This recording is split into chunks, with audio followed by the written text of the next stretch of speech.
In senior level probability, sometimes the most challenging questions are the ones that ask you to consider all of the possible outcomes of a scenario that seems to be reasonably simple.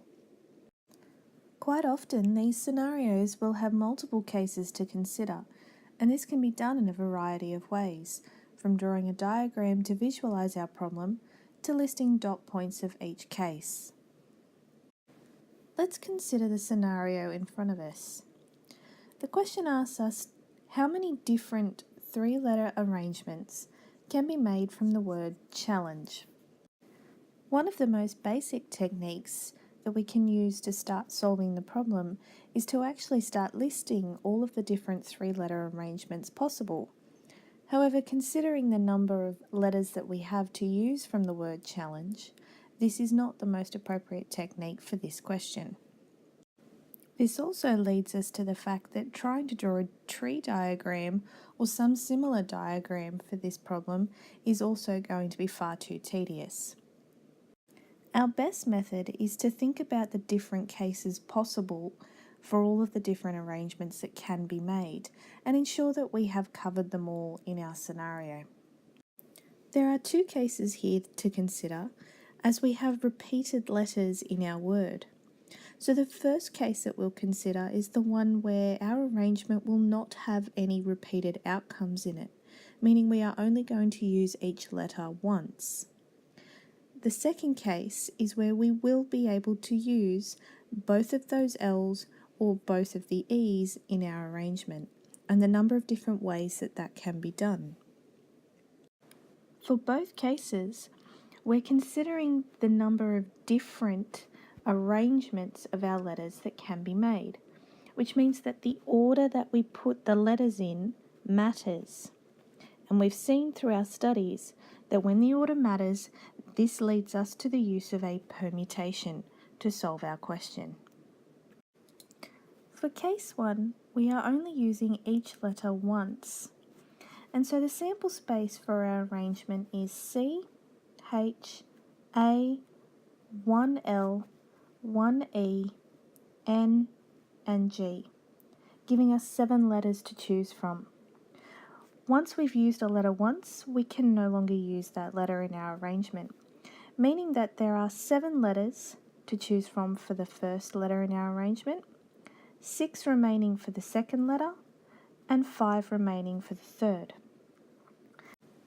We have seen through our studies that this gives us the permutation 7P3, meaning 7 different outcomes to choose from, with 3 of them chosen without repetition in order. For case 2, again the order that we have the letters in matters, but this time we can use repeated outcomes. So we're going to have to consider 2 different scenarios here.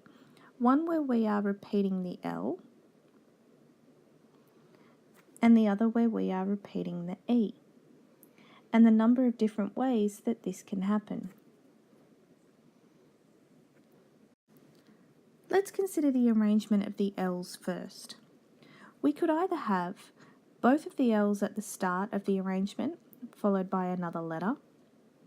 We could have one L at the start, a letter in the middle, and the second L at the end. Or we could have both of the L's at the end together. We need to consider the number of ways that these arrangements can occur. Thinking about that extra letter that has to be added to our arrangement and looking at what we have in front of us, the letters that we still have available to use are C, H, A, we've used both the L's, one of the E's, the N or the G, giving us a total of 6 possibilities for that arrangement. This also means that every other arrangement gives us 6 possibilities. And so by adding these together, we have a total of 18 possible arrangements where we're repeating the L. This is also true when we consider the case of repeating the E's, as the different ways we can arrange the E is exactly the same as what we have considered for the L, and the number of ways that we can make these arrangements from the remaining letters is also equal to that we found for the case with the repeated L's. So in total there are also 18 ways to repeat the E. By drawing out the scenarios of where we're repeating letters in our arrangement, we can now see how to form these arrangements mathematically. For any of those options, we have picked a specific letter to use for two of our stages, either an L or an E, giving us only one option for both of those stages.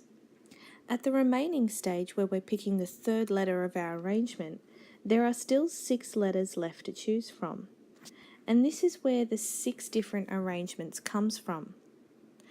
Considering the number of ways that we can form our repeated arrangements for E and for L, there were 3 different ways that we could do this, giving us a total of 6 times 3 times 2 different repeated letters. Now putting all of this together, we'll obtain the total number of arrangements for our scenario, which gives us the 7p3 at the start, added to that the number of ways that we can also have repeated arrangements, giving us a total of 246 when we calculate it.